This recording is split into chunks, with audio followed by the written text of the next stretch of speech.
5월의 노래. 언제부터 창 앞에 새가 와서 노래하고 있는 것을 나는 모르고 있었다. 심산 숲내를 풍기며 5월의 바람이 불어오는 것을 나는 모르고 있었다. 저 산의 꽃이 바람에 지고 있는 것을 나는 모르고 꽃잎 진 빈 가지에 사랑이 지는 것도 나는 모르고 있었다. 오늘 날고 있는 제비가 작년의 그놈일까? 저 언덕의 작은 무덤은 누구의 무덤일까?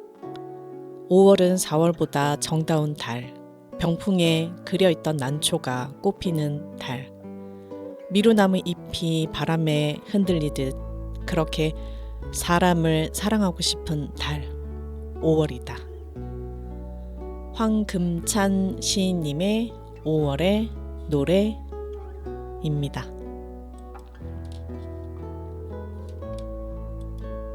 안녕하세요. 밤의 산책, 밤지기, 소풍입니다. 아침 저녁으론 쌀쌀하고 낮엔 여름인가 싶기도 하는 요즘입니다. 꽃가루, 미세먼지, 여러분들도 환절기 건강에 유의하세요. 저도 목감기와 함께 편도선염이 와서 조금은 불편한 일상을 보내고 있답니다. 남쪽으로 화차를 타고 도착한 새로운 도시에서의 생활을 시작한 왕룽의 가족.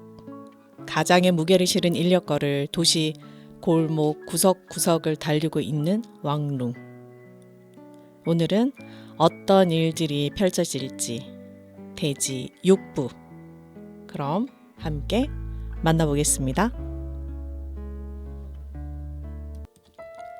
곡물시장에는 사람이 들어섰다가는 파묻혀 질식해 죽더라도 실제로 보지 못한 사람은 눈치도 못 챌 정도로 큰 곡식 광주리들과 하얀 쌀과 갈색이거나 누런 밀과 엷은 황금빛 밀과 노란 콩과 팥과 초록빛 잠두와 까나리아 빛깔의 조와 회색 깨가 있었다.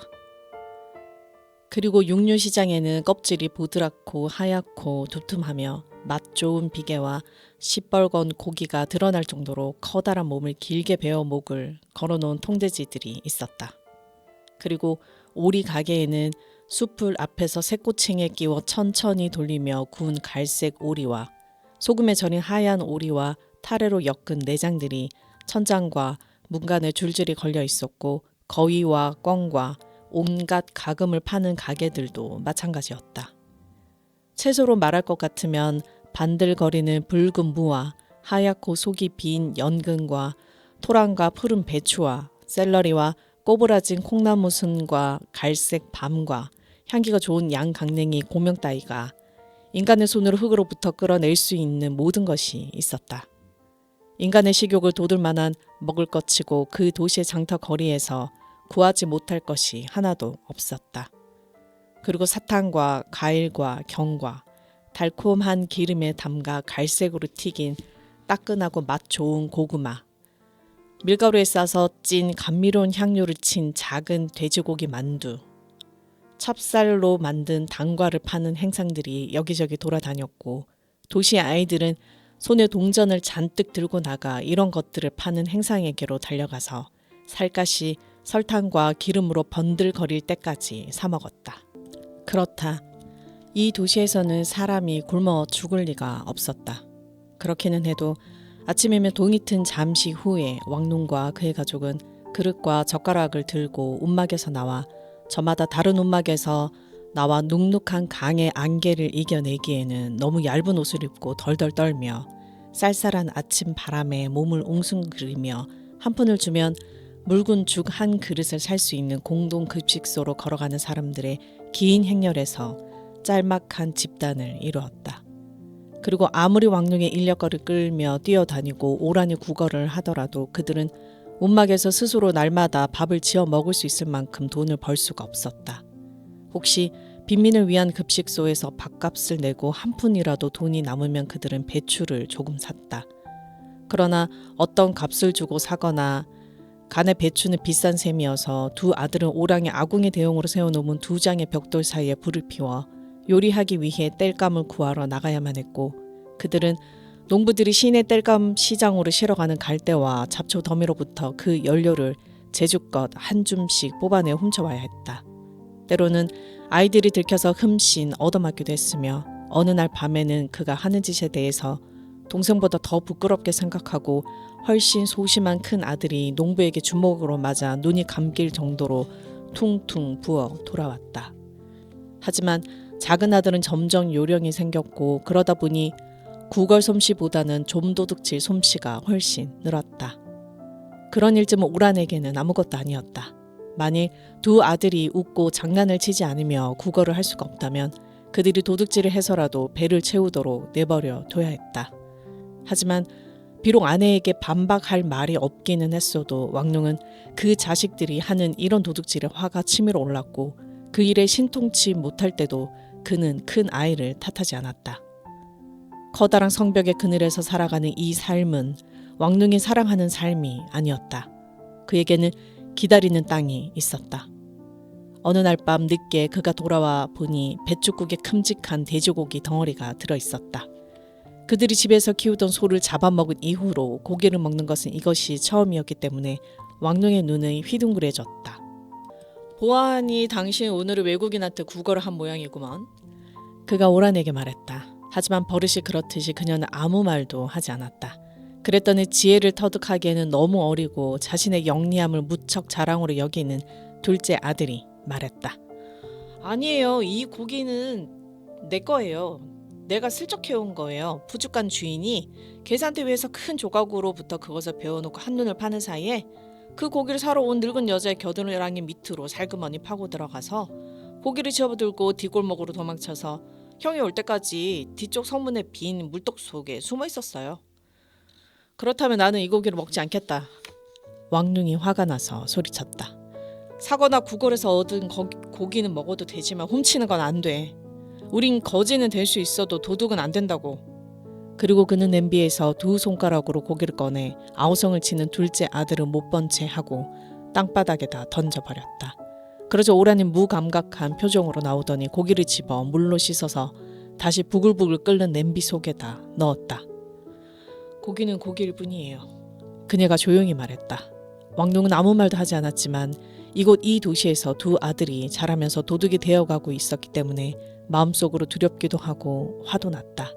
그리고 비록 오란이 젓가락으로 잘 익어서 부드러워진 고기를 꺼냈을 때 아무 말도 하지 않았고 비록 그녀가 큰 살점들을 노인과 두 아들에게 주고 심지어는 딸의 입에도 넣어주고 자기도 스스로 먹었을 때도 아무 말은 하지 않았지만 왕룡은 자기가 사온 배추로 만족했고 고기는 건드리려고도 하지 않았다. 하지만 식사가 끝난 다음에 그는 아내에게 소리가 들리지 않게 둘째 아들을 데리고 거리로 나가 어느 집 뒤에서 아들의 머리를 겨드랑이 끼고 흠씬 때려주었는데 아들이 고함을 질러도 멈추지 않았다. 맞아봐라 이놈아, 맞아봐. 그가 소리쳤다. 이건 도둑질을 한 것에 대한 벌이다. 그리고는 아들이 훌쩍이며 집으로 돌아가도록 놓아주면서 그는 속으로 생각했다. 우린 대지로 돌아가야 해. 이 도시의 풍요함 속에서 왕룡은 그 풍요함의 바탕이 된 가난의 밑바닥에서 하루하루를 살아갔다. 장터의 음식들이 쏟아져 나오고 비단가게 거리에는 무엇을 파는지 알려주는 검정과 빨강과 오렌지 빛깔 비단 깃발들이 휘날렸고 살결이 고운 부유한 사람들은 공단과 벨벳을 입고 살갗을 비단 옷으로 덮었고 이를 안에서 꽃만큼이나 부드러운 손은 향수 냄새를 풍겼다. 이런 모든 것들이 도시의 으리으리한 아름다움을 꾸몄지만 왕룡이 살아가는 곳에는 맹수 같은 배고픔을 먹이기에 충분한 식량이 없었고 몸을 가릴 옷도 충분하지 못했다. 어른들은 부유한 사람들이 잔치를 벌일 빵을 굽고 떡을 찌느라고 하루 종일 일했으면 아이들은 새벽부터 자정까지 일하고 땅바닥에 허름한 집자리에 온통 때와 기름에 찌든 몸을 눕히고 잠들었다가 이튿날 비틀거리며 다시 아궁이로 갔다. 그래도 그들은 사람들을 위해서 만든 먹음직스러운 빵을 살 만큼 충분한 돈을 받지는 못했다. 그리고 남자들과 여자들은 장터에서 한껏 사먹은 사람들을 위해 호화로운 옷을 재단해서 짓고 겨울에 입을 두툼한 털옷과 봄에 입을 가벼운 털옷과 두꺼운 술을 놓은 비단을 자르고 만드느라고 고생하면서도 그들 자신은 허름한 푸른 무명을 겨우겨우 조금 구해서 아무렇게나 꿰매 벌거숭이 몸을 가리고는 했다. 다른 사람들이 진수성찬을 차려 먹도록 고생하며 일하는 사람들과 더불어 살아가던 왕눈은 이상한 얘기를 들었지만 별로 신경을 쓰지 않았다. 알고 보면 나이를 먹은 남자들과 여자들은 누구에게도 아무 얘기를 하지 않았다.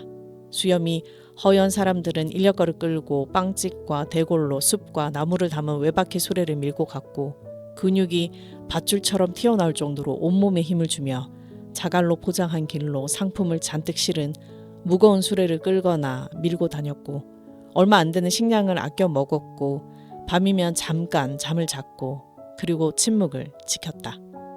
오란의 얼굴처럼 그들의 얼굴은 멍청하고 표정이 뚜렷하지 않았다. 그들의 마음속이 어떤지를 아무도 알 길이 없었다. 어쩌다가 그들이 입을 열더라도 그것은 먹을 것과 푼돈 얘기가 고작이었다.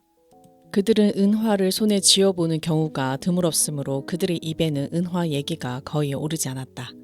휴식을 취하는 동안 그들의 얼굴은 화가 난 듯 뒤틀렸지만 그것은 분노가 아니었다. 오랜 세월 동안 너무 무거운 짐을 지고 고생하며 살아오다 보니 윈 입술이 저절로 올라가 으르렁거리는 것처럼 이빨이 드러났고 그런 일 때문에 눈과 입 언저리에는 깊은 주름이 잡혔다. 그들은 자신이 어떤 모습의 인간이 되어 있는지를 전혀 알지 못했다. 언젠가 어떤 사람이 가구를 싣고 지나가는 짐차에서 거울에 비친 자신의 모습을 보고 이런 소리를 했다. 그 친구는 참 못생겼구만.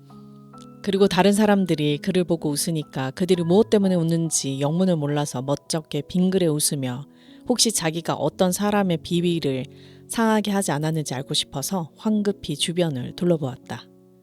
왕릉의 움막 주변에 다닥다닥 달라붙은 작은 움막에서 여자들은 그들이 한없이 낳는 아이들의 몸을 가릴 옷을 지으려고 누더기들을 기워 맞추었고 농부들의 밭에서 배추를 뽑아오고 곡물시장에서 쌀을 몇 줌 훔쳐다 끼니를 이었고 1년 내내 언덕으로 나가 풀을 뜯어왔으며 추수 때는 떨어진 나달이나 줄기를 찾으려고 날카로운 눈을 두리번거리면서 추수하는 농부들을 새처럼 따라다녔다. 그리고 이런 움막들 안에서는 아이들이 태어나고 죽고 또 태어나서 결국 어머니나 아버지가 몇 명이 태어나고 몇 명이 죽었는지 모를 지경이 되었으며 먹여 살려야 할 입으로만 생각했지 지금 살아있는 아이가 몇 명인지도 잘 알지 못했다. 이 남자들과 이 여자들과 이 아이들은 장터와 포목점을 드나들고 도시의 언저리에 있는 시골을 돌아다니며 남자들은 몇 푼을 벌기 위해 이런 일 저런 일을 했고 여자들과 아이들은 훔치고 구걸하고 빼앗았는데 왕눈과 그의 아내와 아이들도 그들 무리에 끼었다. 늙은 남자들과 늙은 여자들은 그들이 살아가는 삶을 받아들였다. 하지만 그러다가 사내 아이들이 어떤 나이에 이르러 늙지도 않았고 더 이상 어린아이도 아닌 때가 되었고 그 무렵에 그들의 마음은 불만으로 가득했다. 젊은이들 사이에서는 얘기가 성나고 으르렁거리는 얘기가 오고 갔다. 그리고 나중에 그들이 완전히 성숙한 어른이 되어 결혼을 하고 늘어나는 식구에 대한 경악이 마음을 짓누르면 젊었던 시절의 산발적인 분노가 사나운 절망으로 침전되었고 평생 동안 짐승보다도 더 심한 일만 하며 살아왔고 배를 채울 것이라고는 한 줌의 쓰레기뿐이었기 때문에 단순히 말로만 표현하기에는 너무 깊은 반발로 바뀌어갔다. 어느 날 저녁 그런 얘기가 오고 가는 사이에 왕눈은 그들이 사는 움막들이 줄줄이 달라붙은 거대한 성벽 너머에 무엇이 있는지를 처음으로 알게 되었다. 늦겨울 그런 어느 날이 다 저물어 갈 무렵이었는데 봄이 다시 찾아오리라는 가능성이 처음으로 보였다. 움막들 주변의 땅은 눈이 녹아 아직도 진흙이 질퍽했고 움막들 안으로 물이 흘러 들어와 모든 가족은 괴고 잘 벽돌들을 여기저기서 주워왔다.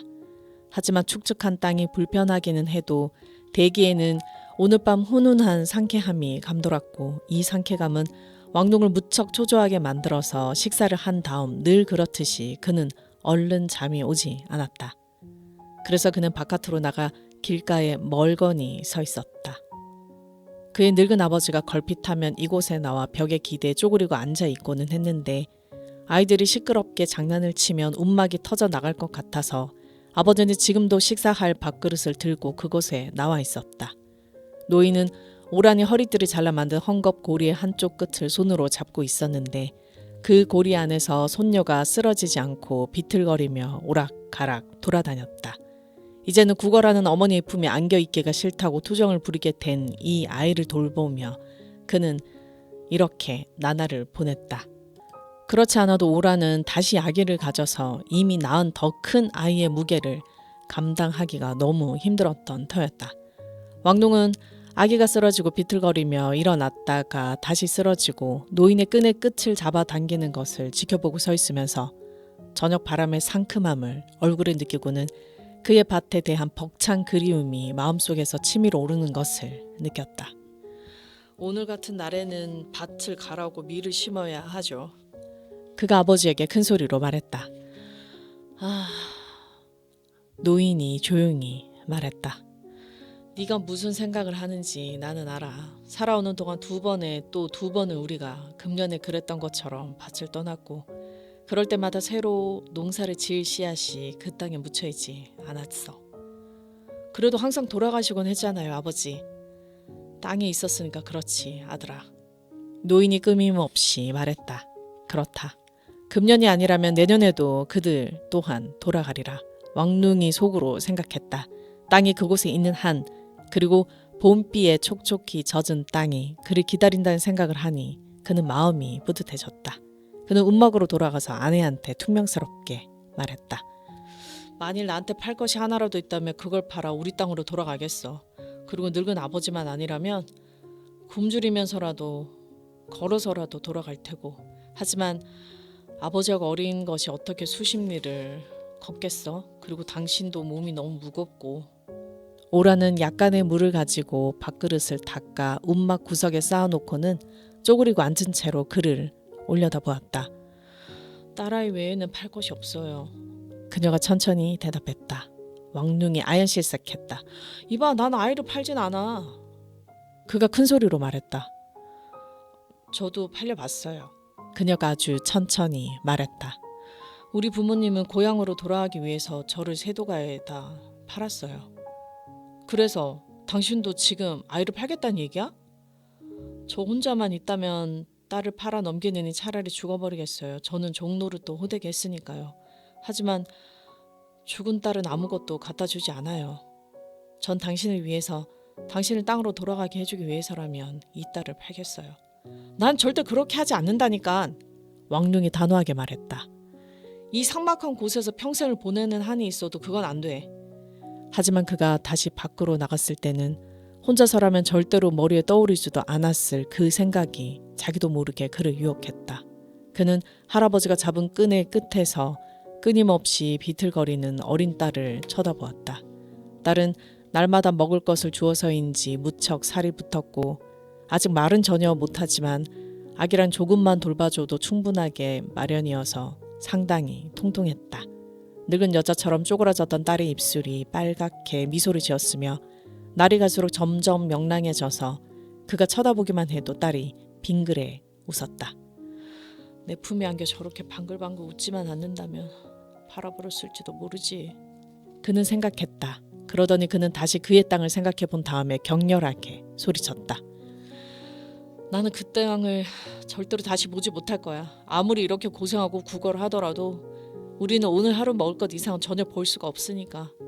그랬더니 어둠 속에서 목소리가 굵직하고 심술궂은 목소리가 그에게 대꾸했다. 당신 혼자만 그런 게 아니오. 이 도시엔 당신 같은 사람이 수만 명이나 된다고. 짧은 대나무 담뱃대를 뻐끔거리며 한 남자가 올라왔는데 그는 왕릉의 움막에서 2집 건넌 움막에 사는 가족의 아버지였다. 그는 낮이면 하루 종일 잠을 자고 다른 차들이 쉴 새 없이 서서 지나다니기 때문에 낮에 길에서 싣고 다니기엔 너무 큰 상품을 운반하는 무거운 차를 끄느라고 밤에 일을 다니기 때문에 낮에는 모습이 눈에 잘 띄지 않는 사람이었다. 하지만 왕농은 가끔 기진맥진해서 헉헉거리며 울퉁불퉁하고 큼직한 어깨를 축 늘어뜨리고 새벽에 집으로 비척거리며 돌아오는 그를 보았다. 여러분들은 지금 밤의 산책을 듣고 계십니다. 그리고 저는 밤지기 소붕입니다.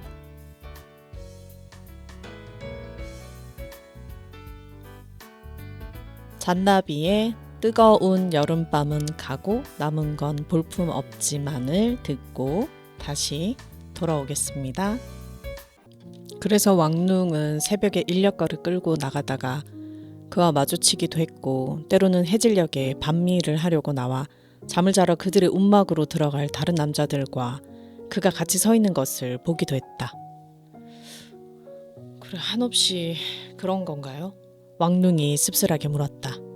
남자는 담뱃대를 세 차례 뻐끔거리더니 땅바닥에다가 침을 뱉었다. 그러고는 그가 말했다. 아니요, 영원히 그렇지는 않을 겁니다.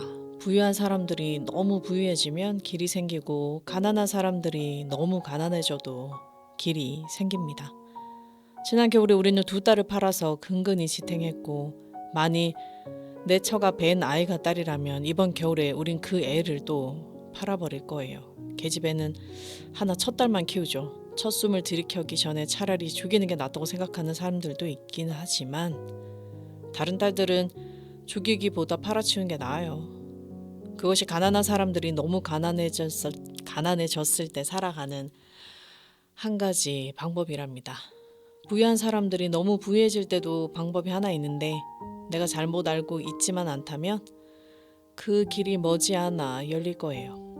그는 머리를 끄덕이며 담뱃대의 자루로 그들 뒤에 있는 성벽을 가리켰다.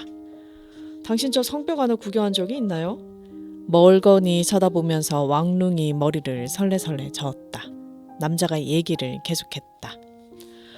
난 내 딸년 하나를 팔려고 저 안에 들어갔다가 그걸 봤어요. 저 집 안에서 오고 가는 돈이 어느 정도인지 내가 얘기를 해도 아마 당신은 믿으려고 하지 않을 겁니다.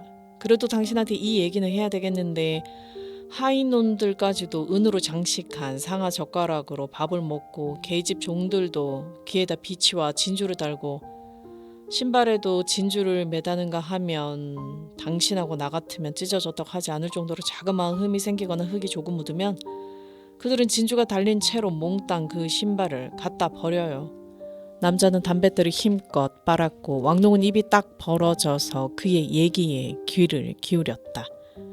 그렇다면 이 성벽 너머에선 정말로 그런 세상이 있단 말인가? 사람들이 너무 부유해지면 무슨 수가 생길 겁니다. 남자가 말했고 그는 얼마 동안 침묵을 지킨 다음에 마치 지금까지 아무 얘기도 안 한 것처럼 무관심하게 덧붙여 말했다. 자, 또 일을 나가야지. 그리고 그는 어둠 속으로 사라졌다. 하지만 그날 밤 왕농은 밑에는 벽돌로 괜 거정만 깔았을 뿐 덮을 이불이 없었기 때문에 날마다 입는 옷을 걸친 그의 몸을 기대고 휴식을 취하는 이 성벽 너머에 있다는 금과 진주를 생각하며 잠을 이루지 못했다. 그리고 아이를 팔고 싶은 유혹에 또다시 사로잡혀 그는 속으로 생각했다. 혹시 예쁘게 자라서 주인의 마음에 들게 될지도 모르니까 어쩌면 딸을 부잣집에 팔아서 잘 먹고 보석으로 치장하고 살아갈 수 있게 해주는 게 어쩌면 더 좋을지도 몰라. 하지만 그는 자신이 원하는 바와 달리 이렇게 생각했다. 글쎄, 만일 내가 판다 해도 딸의 몸무게만큼의 금과 루비를 받아내진 못해. 만일 우리가 고향으로 돌아갈 수 있을 만큼 넉넉한 돈을 받아낸다고 해도 소아 식탁과 침대와 긴 의자들을 다시 살 만큼 넉넉한 돈을 어디서 구한단 말이지. 이곳 대신에 그곳에서 굶주리기 위해 내가 자식을 팔아야 한단 말인가? 우린 땅에 심을 씨앗도 없잖아. 그리고 그는 부유한 사람들이 너무 부유해지면 길이 생긴다고 남자가 말한 길이 과연 무엇인지 전혀 알 길이 없었다. 움막들의 마을에서 봄이 술렁였다. 거지 노릇을 했던 사람들은 이제 언덕과 공동묘지로 가서 연약한 새 잎사귀를 내미는 민들레와 냉이 따위의 작고 푸른 나무를 캐먹을 수 있었으며 전에처럼 여기저기서 채소를 훔쳐올 필요가 없었다. 누더기를 걸친 여자들과 아이들이 날마다 움막에서 무더기로 쏟아져 나와 쪼갠 갈대나 자디 잔 대나무 가지를 꼬아 만든 바구니와 깡통 조각과 날카로운 돌멩이나 헌 칼을 가지고 돈도 안 들고 구걸을 하지 않아도 되는 먹을 것을 구하려고 시골과 길가를 뒤지며 돌아다녔다. 그리고 날마다 오라는 두 아들을 데리고 그 무리에 끼어들었다. 하지만 남자들은 계속해서 일을 해야 했고 비록 낮이 길어지고 따사로운 날씨와 햇살과 갑자기 쏟아지는 비가 모든 사람의 마음을 그리움과 불만으로 가득 채우기는 했어도 왕농은 전처럼 변함없이 일했다. 겨울에는 집신을 신 헐벗은 발로 눈과 얼음을 밟으며 끈질기게 말없이 참고 돌아다녔고 날이 저물면 그들의 움막으로 돌아가서 하루 동안 일하고 구걸해서 겨우 마련한 음식을 묵묵히 먹었고 너무 가난하고 너무 귀해서 음식으로 채울 수 없는 기운을 차리려고 남자들과 여자들과 아이들이 한데 어울려 무거운 몸으로 잠을 잤다. 왕릉의 움막에서도 역시 삶은 그러했고 다른 모든 가족의 생활도 틀림없이 그러리라는 사실을 그는 알았다. 하지만 봄이 오는 것과 더불어 얘기가 그들의 마음에서 치밀어 올라와 입으로 흘러나와서 다른 사람들이 들을 수 있게 되었다. 저녁이 되어 석양이 깃들 때 그들은 움막에서 나와 모여서 같이 얘기를 나누었고 왕농은 근처에서 살았던 이러저러한 사람들과 겨우내 그가 알지 못했던 사람들을 보았다. 만일 오란이 남의 말을 전하기를 좋아하는 여자였다면 그는 예를 들어 이 남자는 아내한테 손찌검을 하는 사람이고 저 사람은 문둥병이 걸려 뺨에 살점이 떨어져 나가고 또 누구는 도둑패거리의 두목이라는 따위의 얘기를 들었을 것이다. 하지만 그녀는 가끔 질문이나 대답을 하는 이외에는 통 말이 없는 여자여서 왕농은 사람들이 모인 곳 언저리에 어색하게 서서 얘기에 귀를 기울였다. 누더기를 걸친 이 사람들은 대부분 날품 파리와 구걸로 벌어들인 것들 이외에는 가진 것이 없었고 그는 정말로 그들과 같은 무리에 속하지 않는다고 항상 의식했다. 그는 땅을 가졌고 그의 땅이 그를 기다리고 있었다. 이 다른 사람들은 어떻게 해야 내일 생선 한 토막을 먹게 되고 어떻게 해야 약간의 게으름을 피우고 심지어는 그들의 나날이 변함없이 못마땅하고 온통 부족한 것뿐이어서 비록 절망적이기는 해도 사람이란 가끔 놀아야 하기 때문에 한두 푼이나마 조금씩 노름을 해볼 수 없을까 하는 생각이 고작이었다. 하지만 왕농은 그의 땅을 생각했으며 이루어지지 못한 희망으로 마음이 병든 채 어떻게 그 땅으로 돌아갈 수 있으려나 이런 궁리 저런 궁리를 해보았다. 그는 부유한 사람의 저택 담장에 달라붙어 사는 이 누추한 무리에 속하지도 않았고 부유한 사람의 집에 속하지도 않았다. 그는 땅에 속한 사람이어서 발 밑에 흙을 감촉하며 봄철에는 쟁기를 따라다니고 추수철에는 손에 낫을 쥐기 전에는 삶에서 어떤 보람도 느낄 수가 없었다. 그렇기 때문에 그는 자신의 땅, 조상들로부터 물려받은 훌륭한 밀밭과 세도가로부터 사들인 풍요한 논을 소유한다는 인식을 마음속에 숨겨 가지고 있었으므로 다른 사람들과 떨어져 얘기를 들었다. 이 사람들은 한없이 항상 돈 얘기만 해서 옷감 한 자에 몇 푼을 주었다느니 손가락만한 작은 생선 한 마리 얼마를 내야 했다더니 하루에 얼마를 벌 수 있다느니 그리고 마지막에는 언제나 담장 너머에 사는 사람이 괴짝에 넣어둔 돈을 그들이 가지고 있다면 무엇을 하고 싶다는 얘기를 했다. 날마다 얘기가 그렇게 끝났다. 그리고 만일 그가 가진 황금을 내가 가지고 있으면 그가 날마다 허리춤에 달고 다니는 은을 내 손에 가지고 있고 그리고 만일 그의 첩들이 달고 다니는 진주와 그의 아내가 지니고 있는 루비를 만약에 내가 가지고 있다면 그리고 만일 그런 것을 가지고 있다면 무엇을 하고 싶다는 온갖 얘기를 듣고 있자면 왕농은 그들이 얼마나 많이 먹고 싶거나 자고 싶고 아직 맛도 못 본 어떤 별미 음식을 먹고 싶고 어느 멋진 찻집에서 노름을 하고 싶고 어떤 예쁜 여자를 사서 욕정을 채우고 싶고 그리고 무엇보다도 담장 너머에 사는 부유한 사람이 전혀 일을 하지 않듯이 어떻게 해야 다시는 절대로 일을 하지 않게 될지 궁리하는 얘기밖에는 듣지 못했다. 그러면 왕농이 갑자기 소리쳤다. 만일 내가 그 황금과 은과 보석을 가지고 있다면 나는 그걸로 비옥한 땅을 사겠고 저는 그 땅에서 곡식을 거둘 거예요. 이 말을 들으면 그들은 모두 한편이 되어 그를 비난했다. 이 돼지꼬리 머리 한 촌놈은 도시 생활을 전혀 이해 못하고 돈으로 뭘 할 수 있는지도 모르는구만. 이 친구는 소나 나귀를 쫓아다니며 계속해서 노예처럼 일만 하고 싶은 모양이야. 그리고 그들은 모두 재산을 어떻게 써야 하는지를 더 잘 알았기 때문에 왕눈보다 자기들이 부자가 될 자격이 더 많다고 믿었다. 하지만 이렇게 비꼬는 태도가 왕눈의 마음을 바꿔놓진 않았다. 그러면 모든 다른 사람들이 들으라고 큰 소리로 얘기하는 대신 속으로 이렇게 생각했다. 그래도 나는 황금과 은과 보석을 비옥하고 풍요한 땅에다 바치겠어. 그리고 이런 생각을 하니 그는 이미 그의 소유인 땅 때문에 날이 갈수록 점점 더 초조해졌다. 그의 땅에 대한 이런 생각에 끊임없이 사로잡힌 왕눈은 날마다 도시에서 벌어지는 주변의 사건들이 꿈에서처럼 몽롱하게 보였다.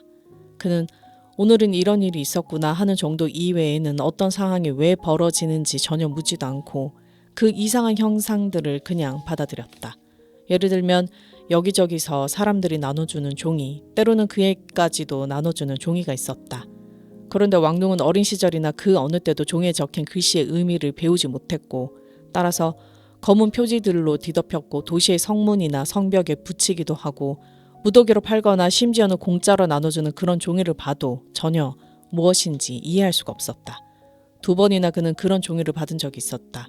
그런 종이를 처음 받은 것은 어느 날 그가 부지 중에 인력거에 태우고 달렸던 그런 외국인에게서였는데 그에게 종이를 준 이 사람은 남자였고 심한 바람에 잎사귀가 모두 떨어진 나무처럼 아주 키가 크고 호리호리했다. 이 남자는 눈이 얼음처럼 파랗고 얼굴에는 털이 났으며 왕눈에게 종이를 줄 때 보니까 그의 2 손도 역시 털투성이에 피부는 붉은 빛깔이었다. 그뿐 아니라 그는 굉장히 큰 코가 배의 앞쪽에서 뱃머리가 불쑥 튀어나오듯 뺨 앞으로 우뚝 튀어나왔고 그의 손에서 무엇을 받기가 무섭기는 했어도 왕눈은 그 남자의 이상한 눈과 무시무시한 코를 보고는 거절하기가 더 무서워졌다. 그래서 그는 자기에게 내민 것을 받았고 외국인이 지나간 다음에 살펴볼 용기가 났을 때 종이를 보니 나무를 십자로 엇갈린 틀에 매달린 하얀 피부의 남자가 그려져 있었다. 그 남자는 살짝 사타구니를 가린 한 조각 이외에는 옷을 걸치지 않았고 머리가 어깨로 축 늘어진 데다가 수염으로 뒤덮인 입술 위쪽에 2 눈이 감겼으므로 어디로 보나 틀림없이 죽은 모습이었다. 왕눈은 겁이 나면서도 점점 흥미를 느끼며 그림을 보았다. 밑에는 글씨가 적혀 있었지만 그것이 무슨 소리인지 그는 알 수가 없었다. 그는 밤에 그림을 집으로 가지고 가서 노인에게 보여주었다. 하지만 아버지도 글을 읽을 줄 몰라서 왕눈과 노인과 2 아들은 도대체 무슨 뜻인지 의논을 해보았다. 2 아이는 무섭고도 신이 나서 소리쳤다. 그리고 옆구리에서 줄줄 흘러나오는 피 좀 보세요. 노인이 말했다. 이렇게 처형을 당한 걸 보니까 틀림없이 아주 나쁜 사람인 것 같아. 하지만 왕눈은 그림이 무서웠고 외국인이 왜 그것을 그에게 주었으며 혹시 그 외국인의 어느 형제가 그렇게 처형되어 다른 형제들이 복수를 하려고 그러는 것이 아닌가 의아한 생각이 들었다. 그래서 그는 외국 남자를 만났던 거리를 피했고 며칠이 지나 종이를 잊어버릴 때쯤 되어서 오라는 그것을 신발 바닥을 튼튼하게 하려고 여기저기서 주워 모은 다른 종이 조각들과 함께 꿰매어 바닥에 댔다. 하지만 다음에 왕눈에게 종이를 나눠준 사람은 도시남자로 옷차림이 말끔한 이 젊은이는 거리에 새롭고 신기한 구경거리가 있기만 하면 떼를 지어 몰려다니는 사람들에게 종이를 나눠주며 큰 소리로 떠들었다.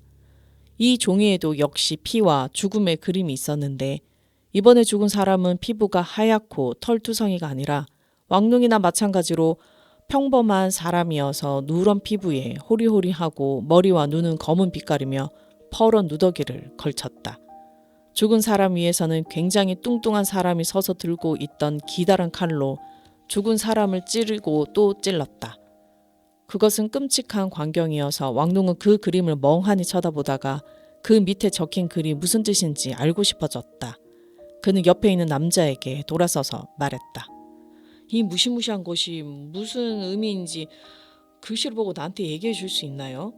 그리고 남자가 말했다. 조용히 저 젊은 선생의 얘기를 들으면 그가 우리에게 모든 것을 알려줄 겁니다.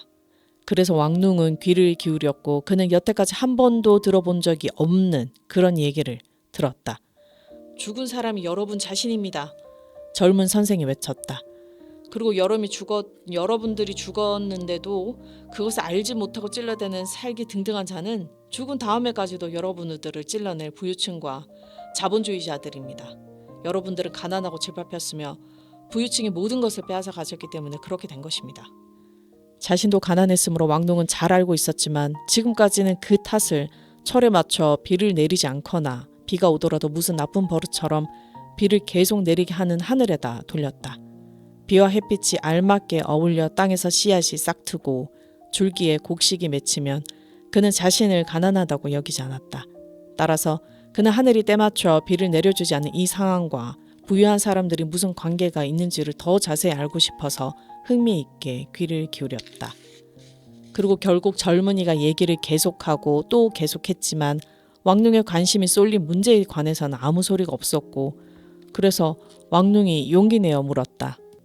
선생님, 제가 밭에서 일을 할 수 있도록 우리를 억누르는 부유한 사람들이 비를 내리게 하는 무슨 방법이 있나요? 이 말을 듣고 젊은이가 혐오하는 표정으로 그를 쳐다보고 대답했다. 머리를 지금까지도 그렇게 꼬리처럼 기다랗게 기르고 당신 무척이나 무식한 사람이군요. 내리지 않은 비를 내리게 할 수 있는 사람은 아무도 없는데 어쨌든 그것이 우리하고 무슨 관계가 있나요? 만일 부유한 자들이 가지고 있는 것을 우리와 함께 나눈다면 우리가 모두 돈과 식량을 가지게 될 테니까 비가 오거나 안 오거나 간에 그것은 어느 누구에게도 상관이 없어요. 얘기를 듣던 사람들이 요란하게 함성을 질렀지만 왕농은 만족스럽지 못한 마음으로 돌아섰다. 그렇다. 하지만 땅에 있었다. 돈과 식량은 먹으면 없어질 테고 만일 태양과 비가 알맞게 어울리지 못하면 또다시 굶주림이 찾아오리라. 그렇기는 해도 그는 오라니 신발 바닥에 댈 종이가 충분하지 않다는 사실을 기억했기 때문에 젊은이가 주는 종이들을 기꺼이 받아서 집으로 돌아가 아내에게 주며 말했다. 그만하면 신발 바닥으로 쓸 게 좀 생긴 셈이지. 그리고 그는 전처럼 변함없이 일했다. 하지만 저녁에 그가 얘기를 나누던 움막에 사는 남자들 중에는 젊은이의 얘기에 열심히 귀를 기울이는 사람들이 많았는데 담장 너머에는 부유한 사람이 살고 있다는 사실을 그들은 알고 있었고 그들이 날마다 무거운 짐을 지는 데 사용하는 튼튼한 장대로 몇 차례 두들기기만 하면 그들과 부유함 사이를 가로막고 층층이 쌓아 올린 벽돌쯤이야 간단히 부숴버릴 수 있는 시시한 일이라고 느껴졌기 때문에 더욱 열심히 귀를 기울였다. 그리고 봄철의 불만에다 이제는 그들이 가지고 있지 못한 것들을 부당하게 다른 사람들이 소유하고 있다는 인식을 이 젊은이나 그와 같은 다른 사람들이 움막에 사는 사람들의 마음에 심어주어 새로운 불만이 늘어났다. 그리고 이 모든 문제들을 날이면 날마다 생각하고 저녁에 그런 얘기를 나누는 사이에 그리고 무엇보다도 날마다 그들이 고생을 해도 돈을 더 벌 수가 없었기 때문에 젊고 튼튼한 사람들의 마음속에는 겨울 눈이 녹아 불어난 강물의 파도처럼 저항할 수 없는 파도, 야수 같은 욕망이 넘치는 파도가 치솟았다. 하지만 비록 이 사실을 알았고 얘기를 듣고 이상한 불안감과 더불어 그들의 분노를 느끼기는 했어도 왕농은 다시 그의 땅을 밟고 싶다는 것 이외에는 아무런 욕망이 없었다. 그러다가 항상 새로운 무엇이 그의 눈앞에 불쑥 나타나는 이 도시에서 왕농은 그가 이해하지 못하는 또 하나의 새로운 것을 보았다. 어느 날 빈 인력거를 끌고 손님을 찾기 위해 거리로 내려가던 그는 어떤 남자가 소수의 무장한 군인들에게 붙잡히는 것을 보았는데 남자가 반항을 하니까 군인들이 그의 얼굴에다 칼을 들이댔다. 놀라서 왕농이 구경하고 있는 사이에 또 다른 사람이 그리고 또 다른 사람이 체포되었으며 왕농은 체포된 사람들이 하나같이 손으로 막리를 하는 평범한 사람들이라는 사실을 깨달았다. 그가 멍하니 쳐다보고 있는 동안 또 한 남자가 붙잡혔는데 그 남자는 성벽에서 그의 움막과 가장 가까운 움막에서 사는 사람이었다. 그러다가 갑자기 왕농은 놀람 속에서도 자기나 마찬가지로 체포된 이 모든 사람들이 왜 그들이 싫건 좋건 붙잡혀 가는지 그들이 끌려가도 좋은지 어떤지를 모르고 있다는 사실을 깨달았다. 그래서 왕농은 인력거를 옆길에 밀어넣고 다음에는 자기가 체포될까봐 얼른 더운 물을 파는 가게 문으로 뛰어들어서 군인들이 다 지나갈 때까지 커다란 가마솥 뒤에 납작하게 엎드려 숨어 있었다. 그러고 나서 그는 더운 물 가게 주인에게 방금 자기가 본 광경이 무엇을 의미하느냐고 물었다. 그가 밥벌이를 하는 구리솥에서 쉴 새 없이 그에게로 피어오르는 김 때문에 쭈글쭈글해진 늙은 주인이 무관심하게 대답했다. 어디서 또 난리가 난 모양이에다. 도대체 무엇 때문에 밀고 밀리는 이런 싸움을 자꾸 벌이는지 누가 알겠소. 하지만 내가 젊었을 때부터 이랬으니 아마 내가 죽은 뒤에도 이러려는 건 난 잘 알아요. 글쎄요, 하지만 왜 그들은 이 새로운 난리 얘기는 전혀 들어보지도 못했던 나처럼 죄 없는 내 이웃들을 붙잡아 가는 거죠? 굉장히 걱정스럽게 왕릉이 물었다. 그리고 노인은 가마솥들의 뚜껑을 덜컹거리며 대답했다. 이 군인들은 어디선가 전투를 벌일 예정이어서 그들의 침구와 총포와 탄약을 운반할 직군들이 필요하고, 그러니 당신 같은 노동자들 강제로 끌어다 그 일을 시키는 거란 말이요. 헌데 당신은 어느 고정 사람이요? 이 도시에선 그런 광경을 늘 보고 있는데. 하지만 그런 다음에는 어떻게 되는 거죠? 숨을 몰아쉬며 왕릉이 재촉했다. 품삯은 어떻게 되고 돌아오는 건... 그런데 노인은 아주 늙은 사람이어서 무엇에 대해서도 별로 큰 희망을 품지 않았고 자신의 가마솥들 이외에는 무엇에도 흥미가 없었으므로 무관심하게 대답했다. 거기 가서 받는 품삯이라는 게 뭐 하루 말라비틀어지지 빵 2조각이나 뭐 연못물이나 떠마시는 게 고작이라고 하더라고. 목적지에 도착해서 돌아올 기운이 남아있으면 뭐 그때나 집으로 돌아오는 거지. 그렇다면 그 사람의 가족은... 왕릉이 아연실석해서 말했다. 글쎄 군인들이 그런 거 알긴 하고 신경이나 쓰겠어요? 물이 끓는지 보려고 가장 가까운 가마솥에 나무 뚜껑을 밑을 들여다보며 노인은 경멸하는 투로 말했다. 김이 구름처럼 그를 둘러쌌고 가마솥을 들여다보는 그의 주름진 얼굴이 잘 보이지 않았다. 그렇긴 해도 그는 선량한 사람이었고 김 속에서 다시 나온 노인은 쪼그리고 앉은 왕릉이 볼 수 없는 광경을 볼 수 있어서 이제는 일을 할 만큼 몸이 튼튼한 남자들이 모조리 도망친 거리에서 군인들이 두리번거리며 또다시 가까이 오는 것을 보았다. 더 수그려야 합니다. 그가 왕릉에게 말했다. 군인들이 또 오고 있어요. 왕릉은 가마솥들 뒤에 낮게 엎드렸으며 군인들은 자갈이 깔린 길을 시끄럽게 내려와 서쪽으로 갔다. 그들의 가죽 장화 소리가 사라진 다음에 왕릉은 바깥으로 뛰어나가 빈 인력거를 끌고 움막으로 달려갔다.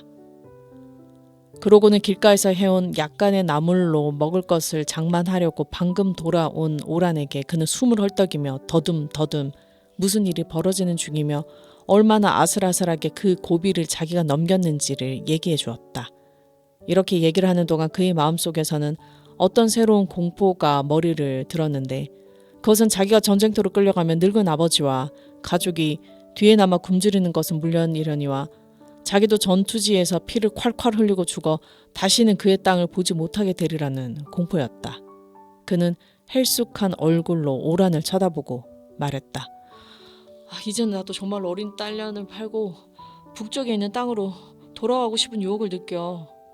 하지만 나는 얘기를 듣고 나서 곰곰이 생각해 보더니 흐트러지지 않는 솔직한 태도로 말했다. 며칠만 기다려보세요. 이상한 소문이 나돌고 있으니까요.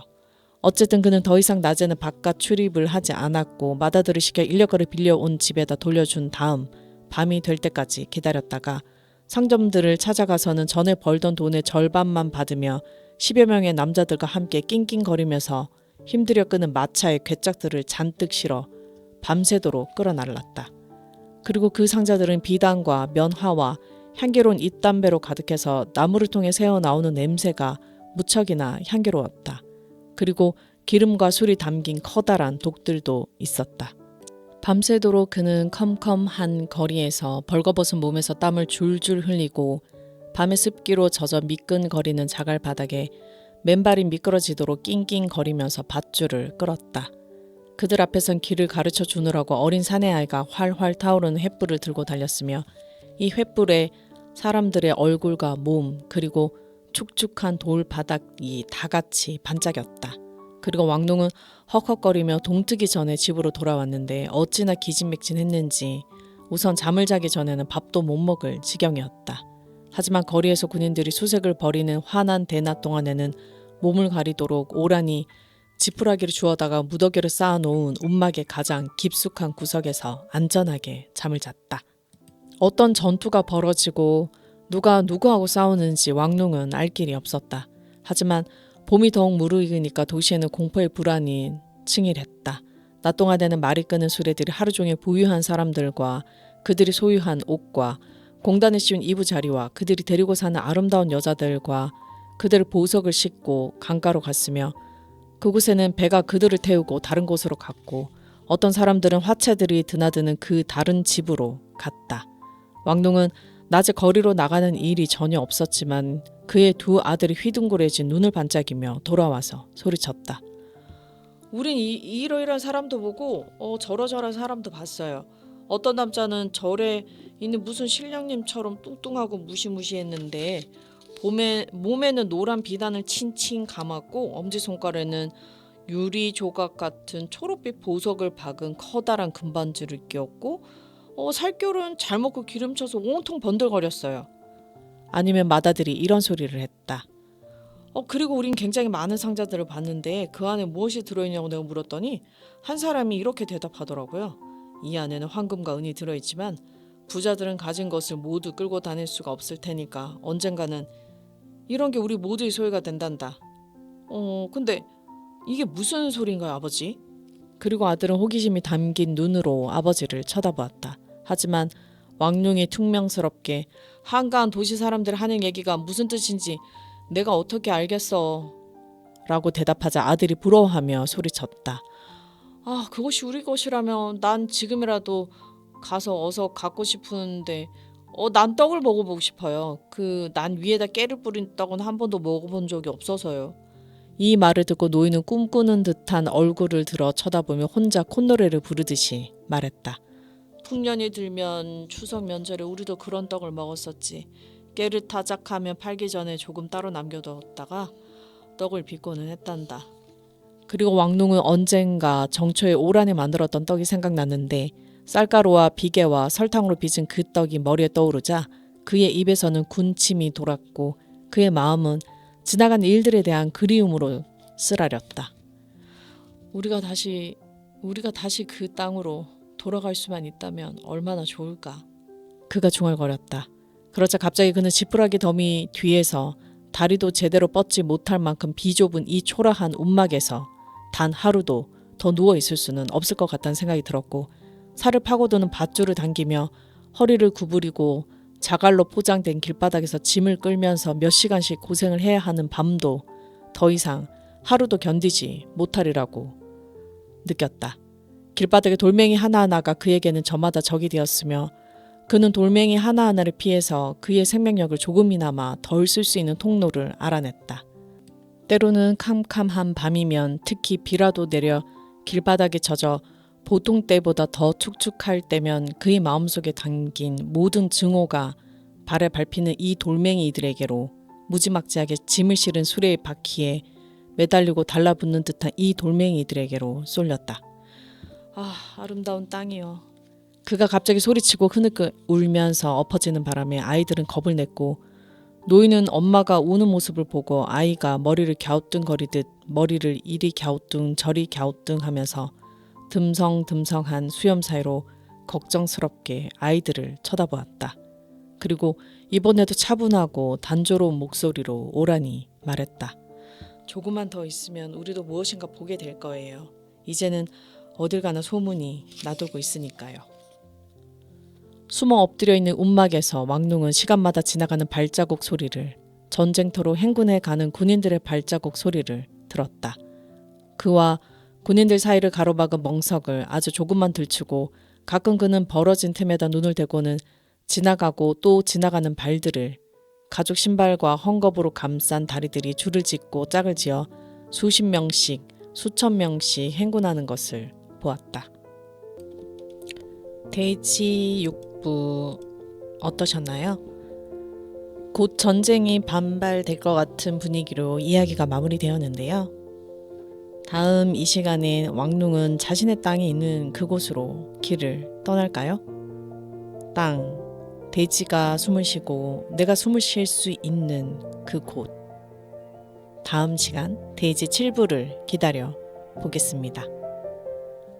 끝곡으로 밤하늘의 별들처럼이란 잔잔한 뉴에이지 피아노 곡을 들으며 저는 이만 물러나겠습니다. 오늘 하루도 정말 수고 많으셨습니다. 편안한 밤 되시길 바랍니다.